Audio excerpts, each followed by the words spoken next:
জার্নিটা শুরু হয়েছিল আমাদের ইফতার দিয়ে। এটাই ছিল আমার দেশের লাস্ট ইফতার। এখানে ভিডিও করতেছিল আমার এক ভাই, রব ভাই, যাকে সবাইকে আমি অনেক মিস করব। আমাদের ইফতারটা ছিল হচ্ছে 19 তারিখ বিকেলবেলা। ইফতার করে আমি এখন চলে যাব হচ্ছে আমি এয়ারপোর্টে। এই যে আমরা এয়ারপোর্টে যাচ্ছি, অনেক ভাই আছে, ইয়াসিন আছে। যদিও মুহূর্তটা ছিল খুবই খুবই মানে অদ্ভুত এবং কি কষ্টকর, কারণ আমি তাদেরকে রেখে চলে যাচ্ছি। তাদের সাথে আমার অনেক ভালো একটা সম্পর্ক ছিল, আজকে প্রায় 2-3 বছরের সম্পর্ক। সো আমরা এয়ারপোর্টের দিকে যাচ্ছি সিনজিতে করে। এই যে চলে আসছি শাহজালাল আন্তর্জাতিক বিমানবন্দর। এখান থেকে আমার জার্নিটা শুরু হবে। আমি আমার দেশটার কথা যখন চিন্তা করি যে আমি আর কিছুক্ষণ আছি এই দেশের মধ্যে। এই যে দেখেন, আমি আমার গাড়ি নিয়ে, যে সবাই অপেক্ষা করতেছিল, ব্যাগ নিয়ে আমি অপেক্ষা করতেছি আমার ভাই ব্রাদারদের জন্য। আমরা একসাথে 5 জন যাব। সো বিদায় মুহূর্তটা ছিল খুবই খুবই কষ্টকর, কারণ আমি তাদেরকে রেখে চলে যাব এবং কি আমি আমার দেশে চাইলেও আর সহজে আসতে পারবো না। এই যে রব ভাই আছে, অনেক ভাই আছে, এই যে সিফাত, তারপর হচ্ছে এই যে ইয়াসিন, তারপর হচ্ছে সবাই থেকে আমি বিদায় নিয়ে নিতেছি, কারণ আমাদের ফ্লাইটে আর বেশি সময় ছিল না, আমাদের এন্টার করতে হবে। তাই আমি সবাই থেকে বিদায় নিয়ে আমি জাস্ট এই যে ফারাবি আছে, তারপর হচ্ছে এই যে আমি সবাইকে বিদায় নিয়ে আমি এখন একটু পরে চলে যাব। কিন্তু এই মুহূর্তটা খুবই কষ্টকর ছিল, কারণ এই যে সবাই আমার জন্য অপেক্ষা করতেছিলাম, তাদের থেকে বিদায়টা নিয়ে যে সবাই থেকে আল্লাহ হাফেজ নিয়ে আমি এই যে এয়ারপোর্টের ভিতর ঢুকে গেলাম। আর এটাই হচ্ছিল আমার জীবনের প্রথম জার্নি। আমি এয়ারপোর্টের ভিতর ঢুকলাম। এই যে এটা হচ্ছে হজরত শাহজালাল আন্তর্জাতিক বিমানবন্দর। এখান থেকে আমি আমার ওই যে এমআরতে ফ্লাইটে সেখানে যাচ্ছি আমি বোর্ডিং পাস নেওয়ার জন্য। এয়ারপোর্টে আমি যখন এই প্রথম ঢুকছি, তখন আমার ফিলিংসটা ছিল যে আমি মনে হয় চলে যাব এই দেশ থেকে, আর সহজেই চাইলে আসতে পারবো। যে আমাদের সব কাজ ইমিগ্রেশন শেষ হওয়ার পরে যে আমরা এখন লাইনে আছি, আমরা একটু পর বিমানে ঢুকবো। বিমানে প্রবেশ করার পরে তারপর আমরা বুঝতে পারবো এই যে আমাদের জন্য বিমানটা অপেক্ষা করতেছে। এই যে হচ্ছে আমাদের টিকিট আর হচ্ছে আমাদের বিমান। আমরা এখন এই প্রথম আমি লাইফের প্রথম আমি বিমানের ভিতরে প্রবেশ করব। সো এটা খুবই ইন্টারেস্টিং, এক হিসাবে অনেক ইন্টারেস্টিং, আবার হচ্ছে অনেক দুঃখের বিষয়, কারণ আমি যখন চিন্তা করি যে আমি প্রথম বিমানে যাচ্ছি, তখন আমার কাছে অনেক আনন্দ লাগে। কিন্তু যখন আমি আবার চিন্তা করি যে এটাই আমার হচ্ছে বাংলাদেশের লাস্ট ডে, আমি চাইলেও বাংলাদেশে সহজে আসতে পারবো না, তখন আবার অনেক খারাপ লাগে, মন খারাপ হয়। এই যে আমি বিমানের ভিতরে প্রবেশ করতেছি। যদিও জার্নিটা আমার প্রথম ছিল, তাই আমি বুঝতে পারি নাই যে আসলে বিমানের জার্নি কীরকম। এই যে বিমানের ভিতর প্রবেশ করে ফেলছি, এটা হচ্ছে ফার্স্ট ক্লাস। এই যে এখন হচ্ছে আমি আমার সিটাকে ম্যানেজ করব। তারপর আমি আমার সিটে গিয়ে বসে এই যে আমি ওনাকে আস্ক করছি যে আমার সিটটা কোথায়। উনি আমাকে দেখাই দিচ্ছে যে আমার সিটটা এদিকে। সো উনি আমাকে দেখা দিচ্ছে যে আমার সিটটা ওইখানে। তো আমি এখন যাবো, ওইখানে গিয়ে বসার পর আমার বিমানের জার্নিটা আমি শুরু করতে যাচ্ছি বাংলাদেশ থেকে। আমার ফ্লাইটটা ছিল রাত্রের 1টা বাজে। সো আমি তখন চিন্তা করতেছিলাম যে রাত্রে 1টা বাজে আমি তখন ফ্লাই করব। ইভেন এটা আমার মাথার মধ্যে ছিল না, জীবনে কখনোই ছিল না। স্বপ্ন দেখতাম যে আমি একদিন আকাশে উড়বো, কিন্তু এটা যে আল্লাহ এত তাড়াতাড়ি আমার কপালে নসিব করছে, তার জন্য আমি অনেক হাজার হাজার শুকরিয়া জানাচ্ছি মহান আল্লাহ তাআলার উপরে।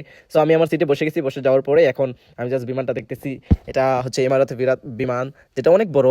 প্রায় এখানে অনেক যাত্রী আছে, সবাই হচ্ছে দুবাই যাবে। আমরাও প্রথমে যাব দুবাই, আমাদের যেহেতু ফার্স্ট ট্রানজিটটা হচ্ছে দুবাই। সো আমি দেখতেছি সব কিছু। যে তারপরে এই যে চলে আসছি দুবাই। আমরা আসার পরে আমরা 3 ঘন্টার মতো অপেক্ষা করার পরে এই যে দেখা যাচ্ছে বুর্জ খলিফা, স্বপ্নের বুর্জ খলিফা আমি দেখে ফেলতে পারছি, কারণ আমি দুবাই থেকে বুর্জ খলিফা দেখা যায়। সো আমরা বিমানের জন্য অপেক্ষা করতেছিলাম দুবাই 3 ঘন্টা অপেক্ষা করার পরে যে আমাদের বিমান চলে আসছে। এখন আমরা আরেকটা ফ্লাইটে দুবাই থেকে আমরা আমাদের নির্দিষ্ট গন্তব্যে চলে যাব। তো আমাদের মাঝখানে আরেকটা ট্রানজিট আছে, সেটা হচ্ছে সাইপ্রাস। হয়তোবা আমরা সাইপ্রাস নামতে পারি।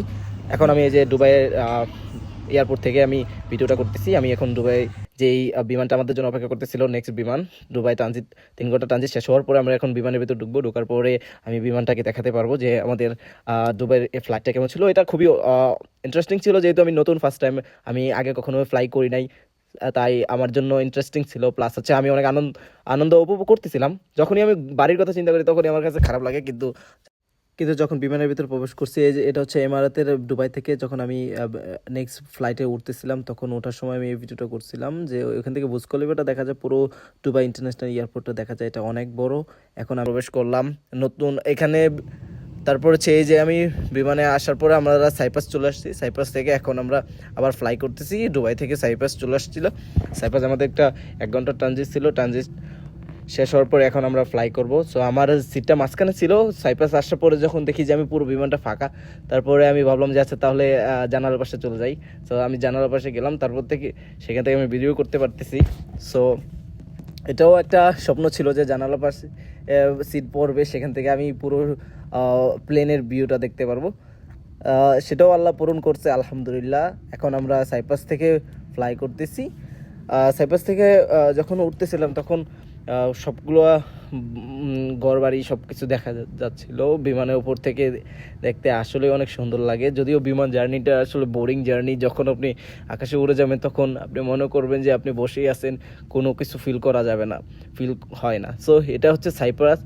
সাইপ্রাস থেকে আমরা এখন ফ্লাই করতেছি। Cyprus just just take off করছে আমাদের বিমান। এই সাইপ্রাস পুরো শহরটা দেখা যায় এখান থেকে, বিমান থেকে। আমি জাস্ট একটু শর্টলি ভিডিও করছি বিমানের জানালা থেকে, যেহেতু আমি বাংলাদেশ থেকে দুবাই পর্যন্ত আমি প্লেনের জানালা পাই নাই।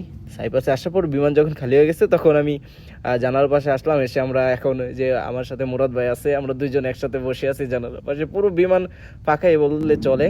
সো এখান থেকে পুরো শহরটা দেখা যায়, মেঘগুলো দেখা যায় আকাশে ভাসতেছে। বিমানের উপর থেকে আসলে এই জিনিসটাই সবচেয়ে সুন্দর লাগে। তাই এই যে আমরা বিমানে খাবার দিচ্ছে, কিন্তু বিমানের খাবার আমরা আসলে খাইতে পারি না, বাঙালি তো। এখানে লবণ নাই, কোনো কিছু নাই, যেহেতু এগুলো হাই ক্যালোরি থাকে, কিন্তু আমরা তো খেয়ে অভ্যস্ত না। তাই আমি যতটুকু পারছি অতটুকুই খাইছি, কিন্তু বেশিরভাগ খাবারটা আমি খেতে পারি নাই, কারণ এই বাংলাদেশ এমারাতের বিমানগুলো আমরা খাবারগুলো তেমন আমাদের জন্য সুইটেবল না। এই যে ফাইনালি আমরা ল্যান্ড করছি এবং কি আমরা চলে আসছি আমাদের কাঙ্ক্ষিত সেই স্বপ্নের ইউরোপে। যদিও দেশটা অনেক ছোট, কিন্তু চলে আসছি এখানে, কি কিছু করার নাই। এই যে আমরা সবাই লাকি নিয়ে এখন কারের জন্য অপেক্ষা করতেছিলাম। সো এটাই ছিল আমাদের আজকের journey. Thank you so much for watching this video. Thank you, bye by.